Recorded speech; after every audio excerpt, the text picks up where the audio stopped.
सोमवती अमावस्या की कहानी। एक साहूकार के 7 बेटे और 7 ही बहुएं थीं।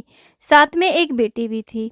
साहूकार के घर रोज एक जोगी आता था जिसे साहूकार की बहू भिक्षा देती थी। उस जोगी को जब साहूकार की बेटी भिक्षा देने आती तो वो उससे भिक्षा नहीं लेता और कहता कि तेरे भाग्य में सुहाग की जगह दुहाग लिखा हुआ है। लड़की को उस जोगी की ये बात बहुत बुरी लगती और एक दिन वो अपनी माँ से रोते रोते जोगी की बात बताती है।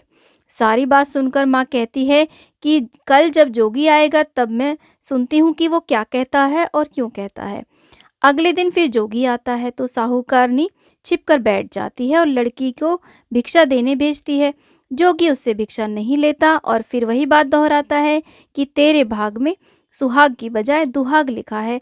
लड़की की माँ बाहर निकलकर आती है और जोगी से कहती है कि जोगी महाराज, एक तो हम आपको भिक्षा देते हैं, आप हमें आशीर्वाद देने की बजाय ऐसे क्यों कहते हो। जोगी कहता है कि मैं जो सच है वही बता रहा हूँ, इसके भाग में सुहाग नहीं दुहाग लिखा है। तब उसकी माँ बोली कि हे जोगी, जब तुम्हें इतना पता है तो इससे बचने का उपाय भी पता होगा। तो जोगी बोला, हाँ, 7 समंदर पार एक धोबन रहती है जिसका नाम सोमा है। वह सोमवती अमावस्या का व्रत करती है।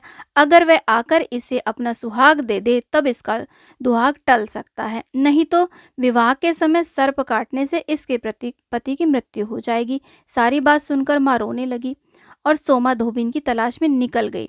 चलते चलते रास्ते में तेज धूप पड़ रही थी, जिसे बचने के लिए वो एक पीपल के वृक्ष के नीचे बैठ गई। उसी वृक्ष पर एक गरुड़ के बच्चे अपने घोंसले में थे। एक सांप आया और गरुड़ के बच्चों को खाने के लिए लपका, लेकिन साहूकारनी ने उस सांप को मार करके बच्चों की रक्षा की। कुछ देर बाद गरुड़नी आई। सब जगह खून देख करके साहूकारनी को चोंच से मारने लगी। साहूकारनी की बोली कि एक तो मैंने तेरे बच्चों की को सांप से बचाया है और तू मुझे ही मार रही है। सारी बातें जानने पर गरुड़नी बोली कि तूने मेरे बच्चों की रक्षा की है, इसलिए मांग जो चाहती है। साहूकारनी गरुड़नी से कहती है कि मुझे 7 समंदर पार सोमा धोबिन के यहाँ छोड़ दो। गरुड़नी ने वैसा ही किया। साहूकारनी वहां पहुंच तो गई, लेकिन सोचने लगी कि इसे कैसे मनाऊं। सोमा धोबिन की भी 7 बहुएं थी, लेकिन घर के काम को करने के लिए हमेशा उनमें आपस में लड़ाई झगड़े रहते थे। रात को जब सब सो जाते तो साहूकारनी आती और चुपके से सारा काम करके उजाला होने से पहले चली जाती। सारी बहुएं भी आपस में यही सोचती कि कौन सी बहू है जो सारा काम कर देती है, लेकिन एक दूसरे से पूछने की किसी की हिम्मत नहीं होती थी। काम करने की बात सोमा धोबिन के कानों में भी पड़ी। आजकल बहुएं लड़ती नहीं हैं और काम भी सारा हो जाता है। सोमा धोबिन ने सारी बहुओं को बुलाया और पूछा कि आजकल तुम लड़ती भी नहीं हो और घर का सारा काम कौन करता है। बहुएं सासें झूठ कहती हैं कि लड़ाई करने से क्या फ़ायदा सासू जी, हम मिलकर ही सारा काम कर लेती हैं। लेकिन सोमा धोबिन को अपनी बहुओं की बात पर विश्वास नहीं हुआ और वो रात में जाग करके देखना चाहती है कि कौन काम करता है। रात होने पर सोमा धोबिन छिप कर बैठ जाती है कि देखो कौन सी बहू काम करती है। रात हुई तो वो देखती है कि एक महिला चुपके से घर में घुस रही है और वो देखती है कि उसने सारे घर का काम कर दिया है और जाने की तैयारी में है। जैसे ही साहूकारनी जाने लगी तो सोमा धोबिन उसे रोकती है और पूछती है कि तुम कौन हो और क्या चाहती हो। साहूकारनी कहती है कि पहले तुम वचन भरो तब बताऊं। वह वचन भरती है। तब साहूकारनी कहती है कि मेरी बेटी के भाग्य में दुहाग लिखा है, लेकिन तुम सोमवती अमावस्या का व्रत करती हो तो मेरे साथ चल कर के उसे सुहाग दे दो। सोमा धोबिन वचन से बंधी थी तो वह साहूकारनी के साथ चलने को तैयार हो जाती है।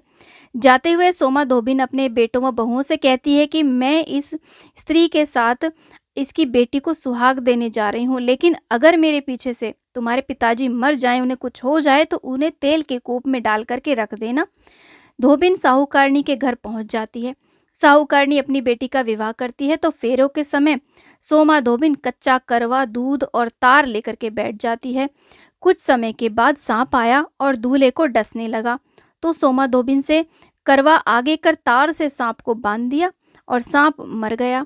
अब सोमा धोबिन ने लड़की को सुहाग दिया, कहा कि जितनी अमावस्याएं मैंने की हैं उन सभी का फल साहूकार की इस बेटी को मिले। अब आगे जो अमावस्या मैं करूं उसका फल मेरे पति और बेटों को मिलेगा। सभी लोग सोमवती अमावस्या की जय जयकार करने लगे। सोमा धोबिन अपने घर को वापस जाने को तैयार हुई तो साहूकारनी ने कहा कि तुमने मेरे जमाई को जीवन दान दिया है, इसलिए तुम जो चाहे मांग लो। सोमा धोबिन बोली कि मुझे कुछ नहीं चाहिए और वह चली गई। रास्ते में चलते-चलते फिर से सोमवती अमावस्या आ गई। उसने पीपल के पेड़ के नीचे बैठ कर के कहानी कही, व्रत रखा और पीपल के पेड़ की 108 परिक्रमाएं की।